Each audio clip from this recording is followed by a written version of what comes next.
The following program is a Town of Colony television production of the William K. Sanford Town Library. It goes all my life's a circle, sunrise and sundown. The moon rolls through the nighttime till the daybreak comes around. And all my life's a circle, but I can't tell you why.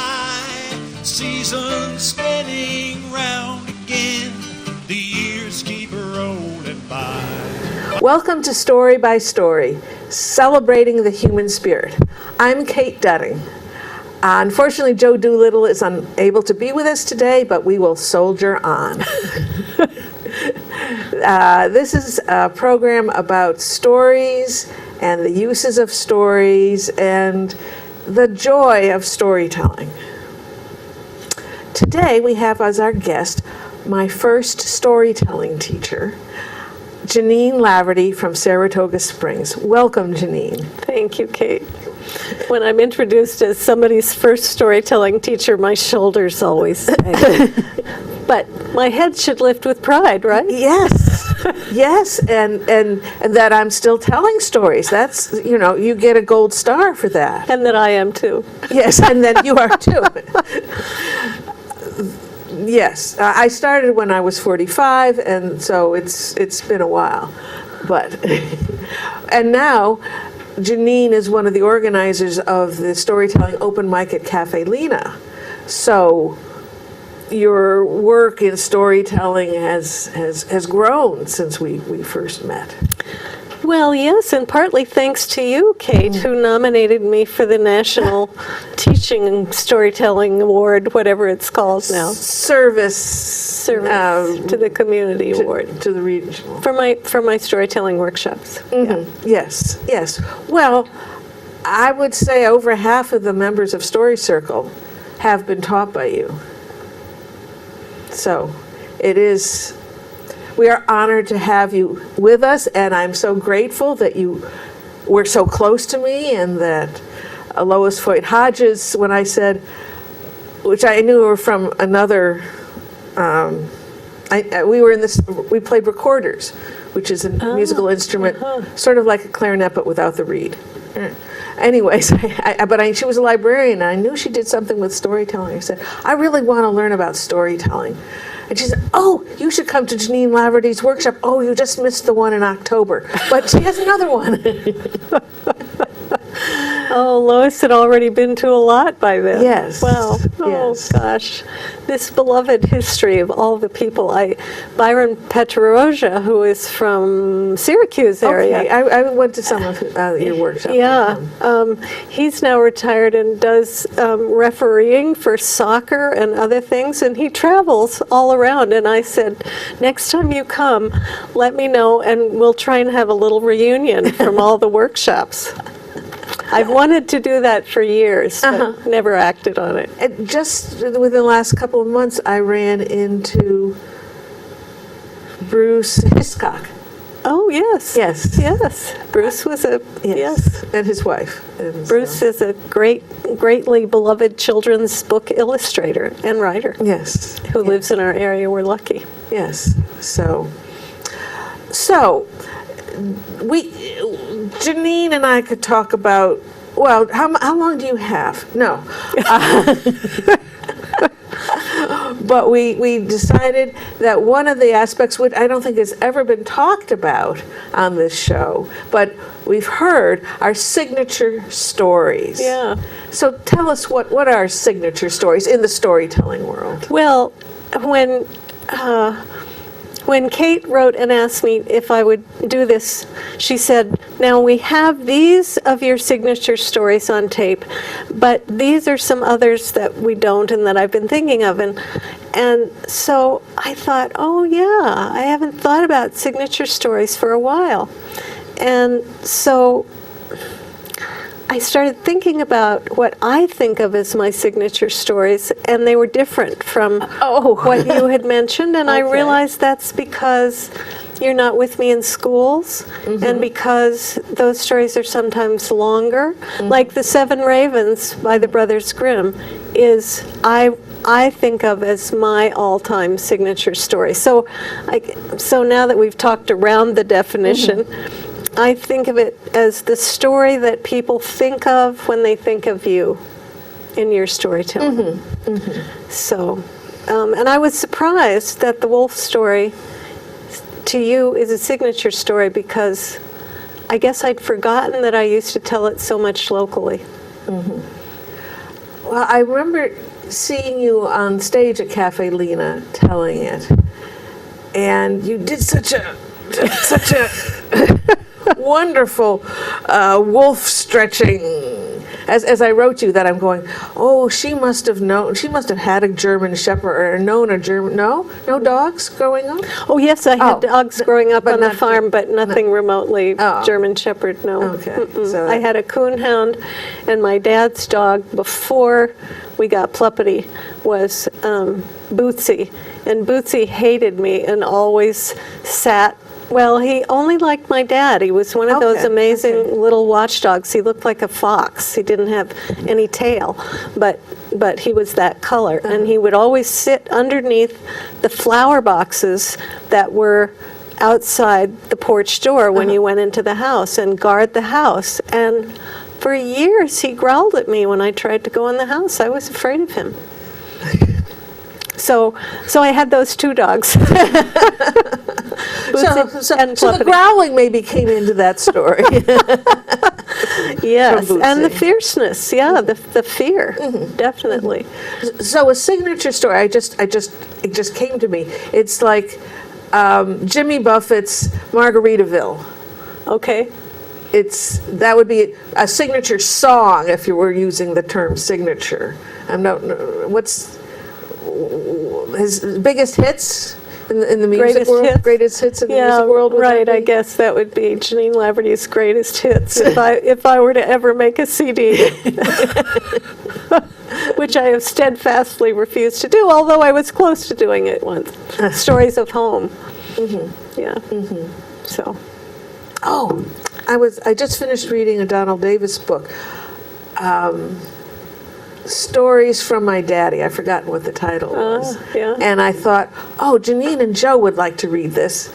Right. And that's what I left home. I knew I had forgotten something, but Yeah. I'll see you again. So Well, I made a real effort with my dad to tape him and ask him as many things as I could about growing up on the farm in Iowa, about the Lavertys, about the Canadays, which is my grandma Laverty's birth family, and then of course, as soon as my dad died, there were all these questions that came up, and fortunately, he had a first cousin who outlived him by several years.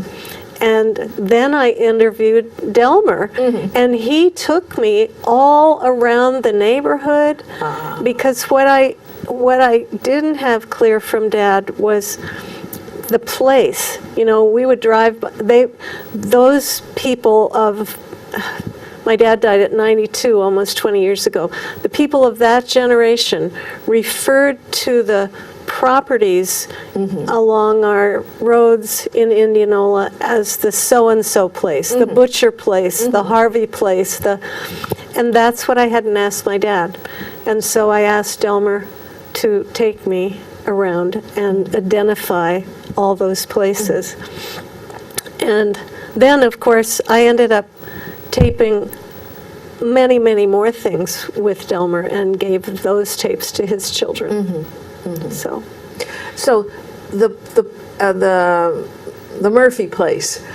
The Murphys were currently living there? no, not at all. Right. That's Not remotely, which is why it's so hard. Because, those names, even when I was growing up, mostly those people were not living there anymore. I mean, my folks had lived on some of those places when they first started out, when they were first married. And now the Henrys live where my folks live, but the Henrys is a big family around Indianola, Iowa, and so there are 5 brothers, and they live anyway, this is too much about Iowa Farm. Yeah, but it just, when you said you didn't say Murphy, but the Murphy place, I'm going, that reminds me of an article I read in Yankee Magazine, which is New England based, of how your property will never have your name until you move out of it. The old something or other place. Yeah. And so I was wondering, does that hold true? It's exactly the same, and I suppose probably in the West it would be maybe the King Ranch and the, I mean, my sister lives in Littleton, in a suburb of Denver, but much of that suburb is identified as this was part of the King Ranch, or this was part of, so yeah, but when we lose local history and when we have malls and suburban developments, we lose all that. Right, and when I first moved to Clifton Park, while I love living there, I grew up in a New England town that had the old center, which had the town green and the town hall and the first church of this and the first church of that and the Red Cross. That was the old center, and then US 1 was like a block away, and that had the newer center, the commercial center, with the stores. Yes. And in Iowa, the little towns all had squares, and the courthouse was on the square. And my cousin, Delmer's son, just wrote me recently and said, the courthouse is torn down on the square. And I knew that was going to happen, so... And I didn't identify nearly as much with the courthouse. Anyway, we should probably... Yeah, we have sort of... But family stories and stories of place, they root you. Those are your roots, and some people put down roots very quickly, which is wonderful, that they embrace where they've moved into.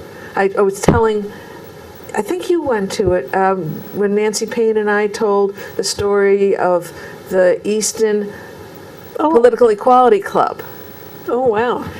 And which was the suffragist name of the name of many suffragist groups, Political Equality Club. Easton is my Quaker meeting, and we're having the biggest day of the year this Sunday to commemorate the visit from the Native people right before the turning point battle of the Revolutionary War. Unfortunately, when Jeannine says this Sunday, it has already passed because we are in the beginning of September, but we're taping our October show. Sorry. So you missed it, but maybe you were there. Who knows?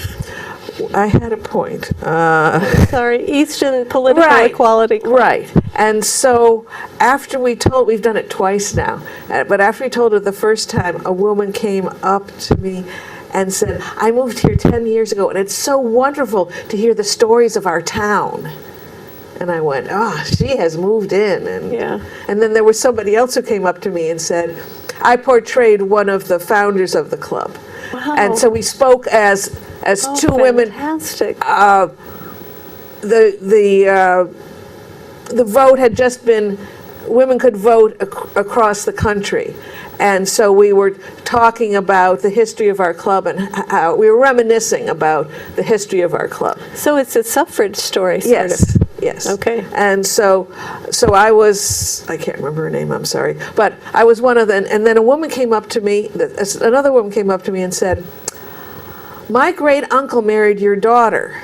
And I'm puzzling over this because I don't have a daughter, but if I did, how could her great uncle have? And then I went, right, the character I was portraying, his daughter was married to your great uncle.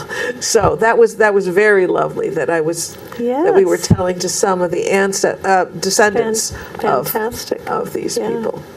So, signature. We're 14 minutes into our story, our episode today. Do you have a story you'd like to share with us? Does it happen to be a signature story or what? Well, to get back a little bit to signature stories, one of the things when I was thinking about this that's so interesting is that what you think of as my signature story or stories, I may not think of. Right. So the one that you mentioned, I'm going to tell that. It's a beloved story, and it's on the Great Camp Sagamore, one of the two Great Camp Sagamore albums that Alan Bartenhagen made. And of course, I listened to it on tape. I've started taking my tape machine when I go to tell stories to young people, just to date myself. And a washboard too, and introduce them to old technology. Anyway, this is a story that that came to me from M.L. Jagendorf's folklore collection called Upstate Downstate. And however, it was set in there in Ballston Spa. And when I started telling this story, I told it a lot in schools around Ballston Spa and in libraries, and trying to find somebody who knew this story. And I finally found Irene Melander, who was a librarian in one of the Ballston Spa elementary schools, who told me, oh yes, my uncle told me that story, and he knows right where that cabin was. And of course, her uncle was probably a great storyteller. Well, she remembered the story, so I think it goes without saying. So, shall I tell the story? Please do. Okay, all right. Now, should I look here more than here? Yes, that's your camera. Okay, all right. Well, once there was a guy named Pete. Now, Pete lived, depending on where you want to tell this story, but according to M.L. Jagendorf's version, he lived not too far outside of Ballston Spa. Now, a lot of you probably know that Ballston Spa preceded Saratoga Springs as the town where people went to take the waters. So Pete was just a guy who got work wherever he could. And in the summer, when all those fancy folks from New York and Boston came to Ballston Spa, to Saratoga, to the Adirondacks, Pete would get work in one of the hotels as a cook. He was a good cook. He was also a good Adirondack guide, so he would take people fishing and hunting. But the thing Pete loved the most was playing his fiddle. And although there are a lot of fine fiddlers today that can make their living from that, Pete wasn't able to do that. When the fancy folks would go away, he would help people get in their wood, or he would help them press cider or pick apples. And he loved playing his fiddle. So this is a perfect time for you to bring up this story, because when all those fancy folks went home and the harvest came, that's when Pete got a lot of work playing his fiddle. Because once the harvest was brought in, people would go to a grange hall, or they would roll up the carpet in their own living room and have a dance, a celebration of the harvest. So one of the cool, crisp, first starlit, no moon nights, cold nights, maybe it was September, maybe it was October, Pete had a dance to play at. It was a Friday night. He had a dance to play at, and as he went out the door, he recognized how cold it was. He came back in and he grabbed a hat that had ear flaps that he'd never put away, but he didn't see any gloves. He had his fiddle, of course, wrapped in sheepskin. He put that under his arm, put his hands in his pockets, and headed off to the dance. And he played and he played and he played for as long as anybody wanted to dance. And when he started home, he thought he'd take a shortcut through the woods. And he hadn't gotten much out of the gas lamps of Ballston Spa when underneath the ear flaps of that cap, he heard a sound that he didn't like very much. and he lifted up one of the ear flaps with the hand that wasn't in his pocket holding his fiddle. He tried to say, oh, it's just dogs. It's just dogs. But Pete was a guide, and he knew it was not dogs. It was wolves howling in the woods.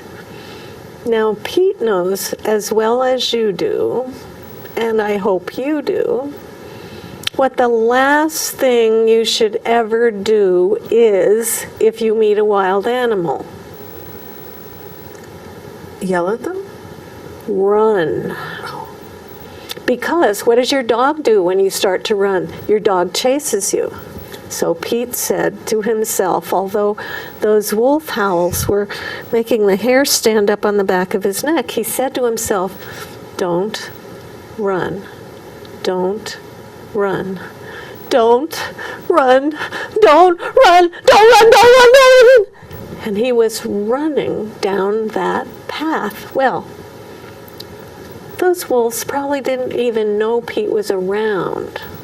But when he started banging against the bushes and running down that path, now they were truly after him. And the next time Pete turned to look around behind him, he was sure that he could count 1, 2, 3, 4, 5, 6 wolves coming down that path. He saw their eyes, he was sure. And he said, oh, those wolves are going to outrun me. I'm never going to get home. But right around this corner, there's an old cabin. Nobody had been there forever. Maybe I can hide in there. And indeed, he knew those woods so well. He went around that corner, and there was that old cabin. He ran up on the steps, and nobody had been in there for a long time, so there were a lot of leaves and sticks against the door. And when he pressed on the latch to open the door, there was no lock. He pushed the door open, and he went in, and he tried to close that latch behind him against the wolves, but all the leaves and sticks, they got into the hinge side of that door, and he tried to pull them out, but he could hear they were getting closer and closer. So he gave up unlatching the door, and he just looked around in that cabin to see where he could hide. He was hoping that there would be at least some shelves that had maybe doors on them, or maybe, if nothing else, cloth hanging down, or an old wardrobe that somebody had left in there, put their clothes. Nothing. There was nothing but the post and the beam that held that cabin up. Now, adrenaline is a wonderful thing. Pete could never tell how he did this afterwards, but he shot right up that post, and still, when he pulled himself up on the beam, he still had that one hand in his pocket with the fiddle wrapped in sheepskin. He got up on that beam just in time, because those 6 wolves, they hit that door, and all 6 of them came to surround that post, and they started leaping and jumping. Now, I didn't tell you, but Pete was a long, tall, skinny guy. And even though he was up on that beam, his long, skinny legs were hanging down. And it looked to him like the biggest one of those wolves, kind of climbing up on the backs of the others, was about to grab his pants leg. So he pulled his long, skinny legs up on that beam.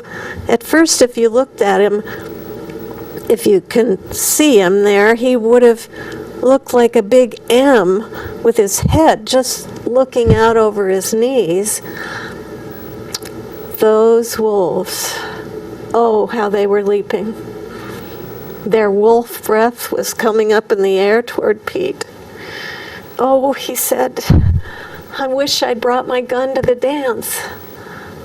But of course, even if the fiddler is well known, he's not going to be let in if he has his shotgun. Pete teetered up there, and then he thought, well, the human folks like my music. Maybe the wolves will too. And so instead of sitting like an M. He kind of made himself like a pretzel. He crossed his legs on that beam and then started to pull his fiddle out from under his arm. His hands were shaking so much that sheepskin, not his fiddle or his bow, thank heavens, the sheepskin slipped out of his hands and went right down into the middle of those wolves. And in a second, that sheepskin was shredded by those wolves, and little pieces of wool were floating up toward Pete, sitting on that beam. "Oh," he said, "little pieces of Pete gonna be floating in the air." And with that thought, he put his fiddle under his chin and he began to play the first thing that came into his mind. It was Turkey in the Straw. Oh, thank heavens the wolves don't know these words. The wolves stopped leaping, howling, jumping, and just stood there on all fours, looking at Pete the way your dog maybe does when you do something funny that they've never seen you do, turning their heads one way and then another, and meanwhile, well, Pete went on to the next song, which was Yankee Doodle. Now, that might have made the wolves march around. I mean, if they were patriotic like we are when we hear Yankee Doodle marching around, they sat down. Their legs in front of them.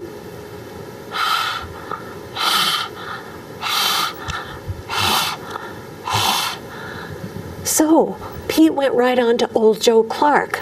Now, you may not know that, and I guess the wolves didn't know it either, but still, they spread their paws straight out and put their chins on their paws. Pete had tamed those wolves, and he thought that that's how he would get through the night, and he did. He played one song after another on that fiddle until the gray light began to come in through the chinks in that cabin wall. Now you know that gray light of dawn is the coldest time of the night, the time that's been without the light of the sun for the longest time. And I don't know if it was because Pete's fiddle strings got too cold, or if they were too hot from his playing on them all night long, but all of a sudden, spring! One of Pete's fiddle strings snapped. Now, Pete was such a good fiddler that there was hardly a pause. He went right on. He could play almost as well on 3 strings. But the wolves, the spell was broken by that spring. They stood up. And then, spring! The second string broke. And then the wolves began to circle around, and when spring, the third string broke, those wolves were leaping and howling and reaching. And you might not have ever been able to hear this story because Pete might not have been around to tell it. Had not he had a job. Early that Saturday morning, folks were waiting for Pete to come and help them bring in their last load of wood. And finally, they'd said, "Oh, you know, that old fiddler. He probably stayed too long at the dance tonight. We can't wait any longer." And they got in their wagons and they headed off toward their woodlot, which brought them along the edge of the woods, where they heard a sound. Wolves howling in the morning? They knew something was amiss. And so they got out of their wagon and they had their shotguns and they started firing them into the air and following, "Oh, this is the path to that old cabin." Well, firing their shotguns in the air, they saw all 6 of those wolves shoot out that cabin door and disappear. And when they walked up and pushed open that door, there was Pete, just stretching out his legs for the first time all night long. Well, they helped Pete down, and there was no wood for Pete that day because he had a dance to play at that Saturday night. He went home for some rest. And when he got up that night, oh, he looked at his shotgun, how he wanted to take that with him. But he knew he couldn't get into the dance, so he went to a drawer and he pulled out the next best thing to protect him in case he met those wolves again. You might know what Pete put in his pocket. If we were really here together, you might shout out some of those answers. And some of you probably know that Pete put an extra set of fiddle strings in his pocket. So I'm telling you, if you're lucky enough to get to the first Clifton Park Contra, where George Wilson, one of our finest Adirondack fiddlers, will have already played by the time you hear this, or you hear John Kirk or Ed Lauman, you go up to them in the break and you say, "Excuse me," and point to their fiddle cases. "Do you have an extra set of fiddle strings in there?"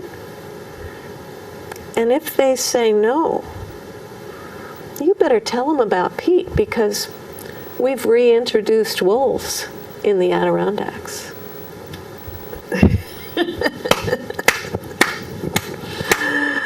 Oh, thank you, Jeannine. There was something I had wanted to put in today, and of course, once I get running, I didn't. I was just up in Vermont in the Green Mountain National Forest walking on the Robert Frost Trail, and there are right now beautiful berries on the hobblebush, bright red berries. And I know the hobblebush mostly in the spring when it has big white flowers.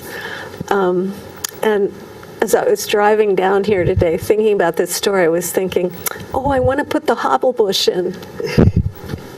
I put some other new stuff in, but not that. But I remembered the M was coming, and But the pretzel is new. oh, right, because I was going, I was writing down things. Oh, you know, your word choices that we were. I was really able to picture that door with the crud and getting in the hin and all that. That was very detailed. What I see when I tell that is the door to the playhouse at Great Camp Sagamore, because that's where I tell this story the most. And of course, that door is made from beautiful blacksmith, it's a great big door, but nonetheless, I see a handmade latch when I tell that part. And you reached out to the audience. You know, adrenaline is a wonderful thing. That's reaching out was one of the things we were supposed to listen to, right? In our first tellings. Sure. Yeah, and I think I used to put in that place, I think I didn't name adrenaline, and I used to talk about people who could lift cars off people in earthquakes. You know, I heard about that and never could tell how afterwards. So that's always been a place where there's been a contemporary reference. But anyway, so that's what's fun about telling stories over and over, is that they're always informed by what is happening now. Yes, and the wolf spread. Did you have us talk about listen for the five senses, or? Oh yes, Yes, yes. yes. And I always teach that in our culture, our visual senses are much more called upon. And so if we can think of our five senses and put in sounds and smells particularly. I always used to teach about smells particularly because, and the way something feels. And I think the example I always used, and this is a smell that I love and I haven't smelled it for a long time, my Grandma and Grandpa Laverty's house, the basement had a certain smell. And whenever I go into a place that has that smell, which I haven't for a long time, and it's a kind of musty, wet smell, but I can't define it in words. But that smell brings me right back to that place. So if we can use senses that are not so overused in our culture, and ones that especially fragrances, smells, food smells, those things. Sprawling. Sprawling is something that I sometimes feel awkward about, and my daughter was with me in the car when I was practicing this story going up to Sagamore recently, Great Camp Sagamore, recently, and she burst into laughter when I got to the sprawlings. And she said, "That's my favorite part of that story." And I thought, okay, I'm going to. So now it's sprawling-oing, and sprawling-oing. Oh, gosh. Well, it's time for us to go to the current upcoming events that will actually, you'll have a chance to go to, perhaps, events in October. And the first one is one that Jeannine is going to be participating in, the first annual Malta Cultural Arts Festival on Saturday, October 5th. Featuring, well, as you can see on the screen, featuring the Asian Cultural Chinese Dance Troupe, and Alex Torres and his Latin Orchestra, and Jeannine from Iowa. Well, I don't know if this actually is a cultural festival, and so she's hoping to highlight not Iowa, but other cultures. And of course, in schools, I still tell folk tales from other cultures, and so although I'll tell some farm stories, I'll probably also tell some stories from other cultures. But that time from 2:30 to 4 is going to be a combination of storytelling and then demonstration and having people create some of their own stories. And I've got a little thing that we can do together that I might do for that. That'll be a good example of what I'm talking about. You mean now, or? Well, we could do it now, or we could do it. Well, while we're talking about it, Yeah. a little short thing? Yeah, it's a Okay. little short thing. So, so this is from. I found this I Saw a Rocket Walk a Mile, which is Carl Withers, and it's a collection of kind of small folkloric things. So, this is for you to participate in, and it's good, it's bad. Okay. So, two men went up in an airplane. It had a good motor. That's good. No, that's bad. The motor stopped turning. Oh, that's bad. No, that's good, because they had parachutes. Oh, that's good. No, that's bad.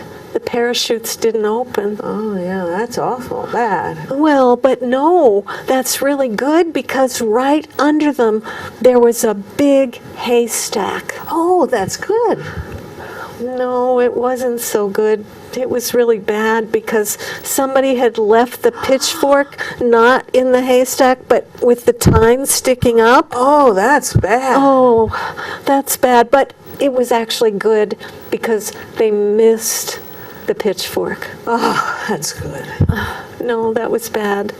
They missed the haystack. Oh, that's bad.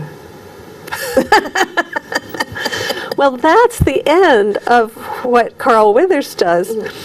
But I discovered that you can tell almost any story using that form. And one of the fun things that I used to do with third graders, actually, I'm not sure why, but I'm seeing it, is tell them a story and then have them retell that story using the good and bad form. So anyway, we might do something like that in the workshop part of my lecture, Storytelling, at the Malta Cultural Arts. Yes. Saturday, October 5th. I'm from, yeah.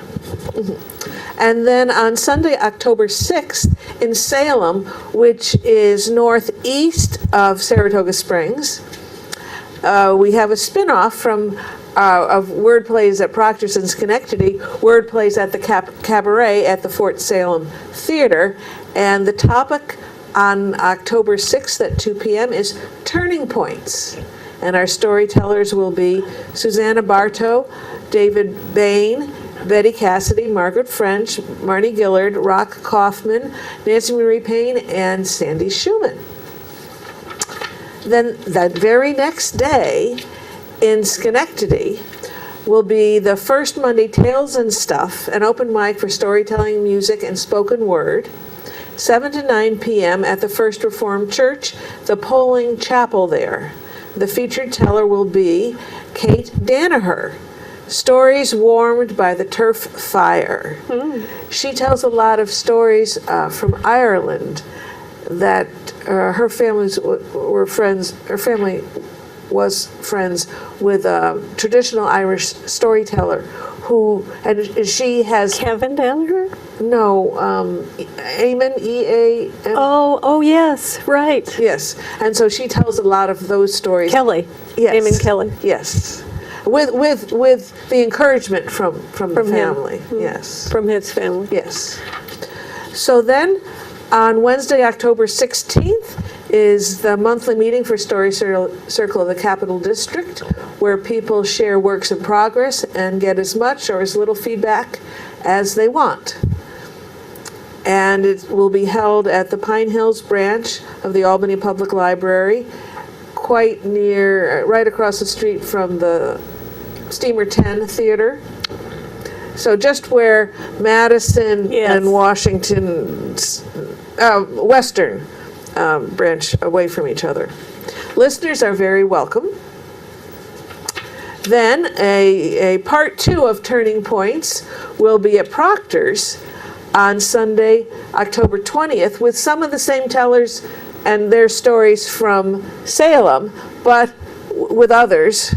So the roster at Proctor's will be Claire Beetlestone, Betty Cassidy, myself, Marnie Gillard, Bonnie Mayan, Claire Nolan, Nancy Marie Payne, and Beverly Schwartz.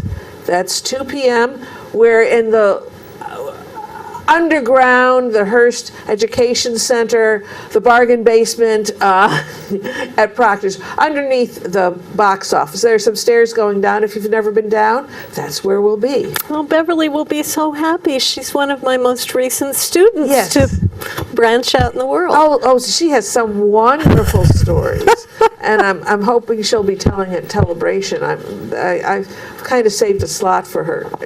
We'll talk later about that, which story I'd like her to tell there. Then, up at Cafe Lena, the storytelling open mic on the 4th Tuesday every month, September to June. October 22nd, we'll be featuring Siri Allison, who is the producer of Word Plays at the Cabaret in Salem, where she lives. New tellers are always welcome. It's only $5, my goodness, and students are free. So please come to that. That's always a good time. And we have a brand new teller coming to tell, not as a featured teller, but as, so keep that. And then, we're really a story-filled area, because here's yet another group, the Interfaith Story Circle, which has existed for over 25 years. Their October program is Ruah, Breath, Wind, Spirit. Ruah is the Celtic word for red. Oh, well, this is another word meaning Yeah. those things. And the featured tellers will be Mary Murphy and Barbara Palumbo, who are members of the Congregation of Immaculate Conception in the big church in Albany. But the meeting will be on October 24th, 7 to 9, at the chapel at the Church of St. Vincent de Paul on Madison Avenue. So again, people are always welcome to come and share stories or just come and listen. And these are just people sharing stories. Excuse me, as you would around a kitchen table. They don't expect polished stories at all. That the purpose of this group was founded by a good dear friend of mine, Gert Johnson. She felt that people of faith, when they hear each other's stories, they will find out how much they have in common. Of different faiths. Of different faiths. So that indeed has proven to be very true. And then I just wanted to remind you of the whole season of Story Circle at Proctor's. We have word plays, we'll have 5 of those, and we'll have Telebration on November 17th with the topic of mountains, virtual as well as real, I think, hopefully. Don't know what people are going to propose to tell there. And if you can't get to any of our live events, or you're just bored out of your mind, go on the internet to storycircle@proctors.org and click on YouTube, and you can find over 200 stories on demand. Many of them taped right here in this studio. And if you want to see one of our shows, a number of them are now available at Story Circle at Proctor's, clicking on Story by Story, where you can find the whole episode available. So you'll hear us talking about stories as well as listening to stories. So Go ahead with the time. we have just 12 minutes. Okay, then there's time for me to make this comment. This turning points category, since you were talking to me about exercises we used to do in the workshops, turning points was always one of my favorite exercises to do with people. And of course, we're coming up upon, but will have passed by the time, the turning point battle of the Revolutionary War at the Saratoga National Battlefield. Right. So, But when I visited Williams, I know. they talk about the turning point. I know, isn't that shocking when you go somewhere else and discover? But our view shed by the federal parks, that Saratoga battlefield is in the high category of military battlefields, at any rate. I don't have the right words for that. Okay, now we have 10 minutes. 10 and a half. Okay. So maybe we should just go right to another story from you. Yeah, I'd like to tell another one of, I guess this is a little different.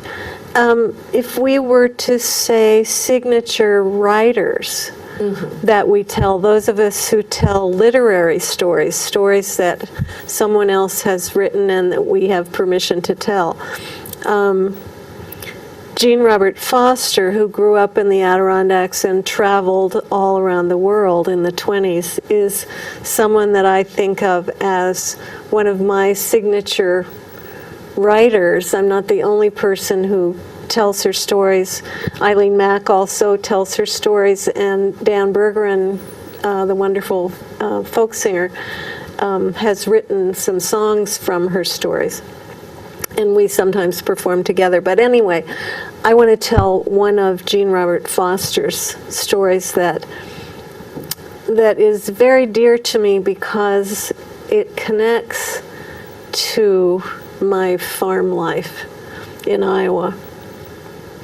And that's really why I consider Jean Robert Foster one of my signature writers, is because now that I live here in the foothills of the Adirondacks and I do a lot of storytelling in the Adirondacks, when I discovered Jean Robert Foster's work, primarily in her book Adirondack Portraits, I met the people that I'd grown up with in Iowa. And even though we were flatlanders and they're mountain people, they were farm people doing the best they could to get by. So this is Jackson Balls.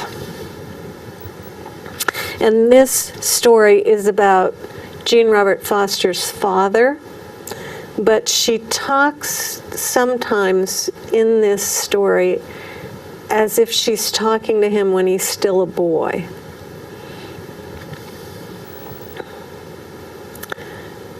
Francie Oliver ran the farm while his father lumbered to support the 5 children he'd fathered and the wife he'd married who was from down below and didn't work like the other farm women.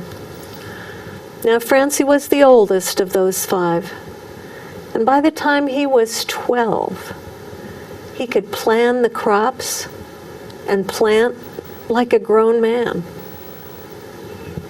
But there never was enough.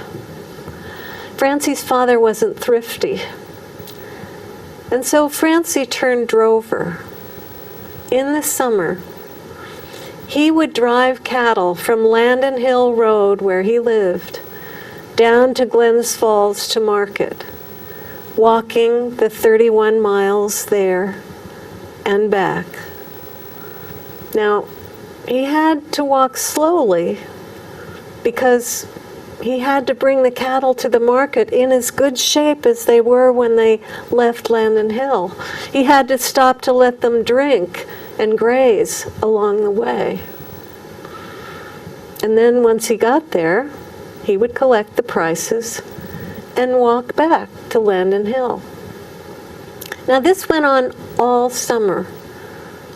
Francie would take the dry cows, the steers, the yearlings, whatever the farmers in his part of the country wanted to take to the market. I said, "Didn't you get tired and hungry?" "Oh, yes," he said, but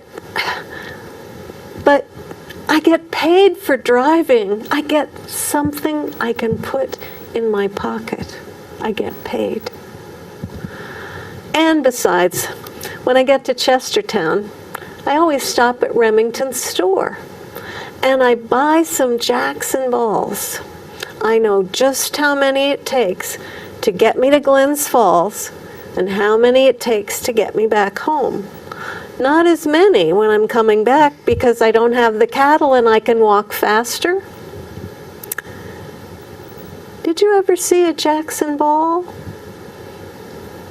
Well, they're round, hard balls of peppermint candy. They're white with a red stripe going all around the outside, and they're so hard that they last a long time on the tongue. I never drive over Landon Hill Road, but I see in my mind's eye that shabby 12-year-old keeping the cattle in line for the long walk. And I remember those Jackson Balls, just a few pennies worth to keep him going on the trip. And his measuring the miles by their lasting. That's Jean Robert Foster's Jackson Balls. And that is right out of my childhood, driving cattle, not that far. And my mother was one of those farm women who didn't work in the fields like the other farm women. So. And you grew up on not a dairy farm. No. Yeah. I grew up on an Angus cattle farm. In fact, when we came to New York on vacation, that was when What's My Line used to be on television, and my dad applied to be on What's My Line as an Angus cattle farmer. Anyway, we had a homestead-size farm, 160 acres, but we also had the bottom land, which belonged to my Uncle Frank, who lived across the field. And so when the cattle when the water got dry at the end of the summer up on our farm, we would drive the cattle to the bottomland, which was much more moist and closer to the river. And that was my experience, not with driving them, but with stopping them before they, so that they wouldn't miss the turn down into the bottomland. And how old were you when you had this responsibility? Well, I was, my memory, I was probably about 10, and it was a very serious, I thought of it as very serious work. I took it very seriously, and the cattle would come up over the hill, and because they were purebred, they had big metal chains with a brass tag with their number that you could look up their pedigree. And so when I think of them coming over the hill by where I went to a one-room schoolhouse, I can hear their feet on the gravel and the sound of those neck chains and the tags. So I would be at the bottom of the hill where they were supposed to turn into the bottomland, and I took this very seriously. Well, I was telling this story to my first husband, and my dad started laughing when I was telling it. And I said, "What are you laughing at? What's so funny?" And he said, "Do you really think that I would have put you in danger of being trampled by the cattle?" They knew where they were going, and indeed, they did always pick up speed as they came down the hill, which of course made me leap even higher. But anyway, that's a Laverty family story.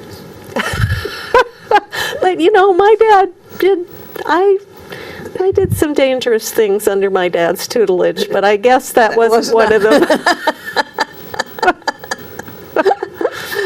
Oh, I kind of just, I've never seen any pictures of you, so I've kind of got rid of the gray hair and just shrunk you. Oh, when I was a little kid, I had like a Dutch bob. Oh. I had that for a long time. Oh. Yeah. Oh, that's kind of hard. Okay, I'll try to picture that, but Yeah, with bangs, I know. I was going to do pigtails, long pigtails. My sister had braids and pigtails, but not me. Okay. Well, we have like a minute and 15 seconds. Oh gosh. Imagine that. Do you want me to try the Irish crow story? No, I don't think. Okay. And I don't think we just have some time for a word or two of wisdom, and then we need to sign off. Of wisdom. Or. Well, I guess maybe one of the things I would say is that when I tell at Great Camp Sagamore, sometimes I tell for the Rhodes Scholar programs. And the Rhodes Scholar program that I've been telling for this year is the family camp. And I realized that with the family camp, I'm not limited to the real Adirondack origin stories that I do for America's Treasures. That's another Rhodes Scholar program. So I've started telling farm stories that are in my repertoire from all over, from Beverly Cleary when she grew up in Oregon, from the farm work I do at the Denison Farm, because farmers are the other to a lot of people these days. And so I'm just kind of really enjoying my farm stories and other people's farm stories. Okay. Well, thank you very much, Jeannine, for joining us today. And thank you very much for joining us. And we hope you'll come to some of our live events or just come back and watch us again. Thank you, Kate. Thank you. Story by Story, celebrating the human spirit. It goes all my life's a circle, sunrise and sundown. The moon rolls through the nighttime till the daybreak comes around. And all my life's a circle, but I can't tell you why. Seasons spinning round again, the years keep rolling by.